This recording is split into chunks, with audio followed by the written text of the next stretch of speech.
Hello everyone and welcome to Final IT. In today's video we're going to be looking at installing the new Windows Terminal app from Microsoft. This is a useful tool for running either command prompt or PowerShell windows in a tabbed experience. This is a more organized way to use these kinds of tools as well as a little bit more powerful. It may end up replacing the standalone tools that Microsoft has used for these for a while. There's still a lot more features that haven't made it into the build that are available yet, or that, the build that's available currently. Some of the best new features include things like support for Ubuntu Linux terminals, graphics-based text rendering, skin customization, and mappable shortcuts. Microsoft decided to show off these new features in a video that included a rather funky soundtrack, actually. You'll have to check it out. There'll be a link to that in our description. Some videos that might be good to watch before this one would be our video on installing Windows 10 itself, or our video on manually updating to the May 2019 update, because it is required that you are on one of the newer updates for this, perhaps even Insiders.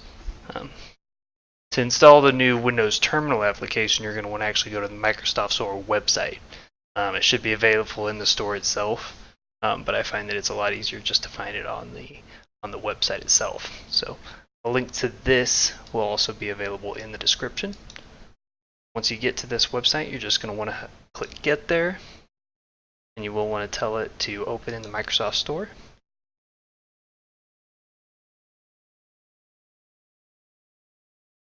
Then once that loads up, we'll just want to, it might have Get here, but if you haven't clicked Get yet, and if not, then you'll click Install.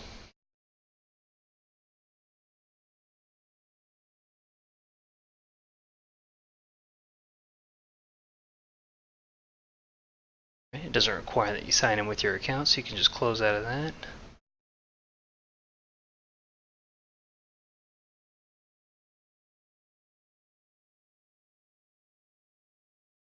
Alright, it's a quick and easy install from the Microsoft Store. They cut out a lot of the hang-ups with the installers there, so once it's done you can just click Launch from here, or you can also search for it down in the search bar.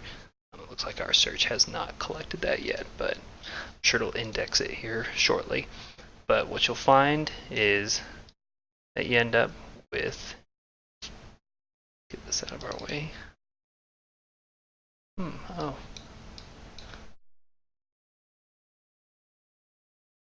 A hard time dragging this thing around. There we go. So it looks like they're still working on taskbar stuff for it. You'll have to drag it from over here. But what you'll find opens up is just the default PowerShell tab. You see we'll have one tab here. Then you can also add another tab just by hitting this button, and now you've got two PowerShell sessions here.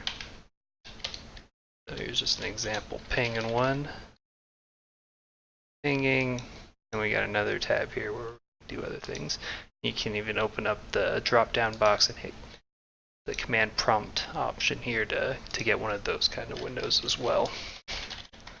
So it's slightly different. They're also planning to add the Ubuntu option, like I said.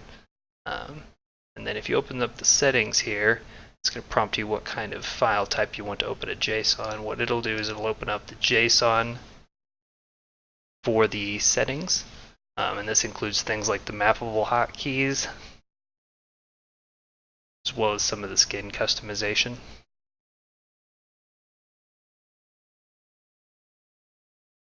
Information on how to use that can be found at the website. That's all for this video. Thanks for watching, everyone. Let me know if you have any questions on this in the comments, and I'll be sure to answer them. Like, subscribe, and we'll see you the next time.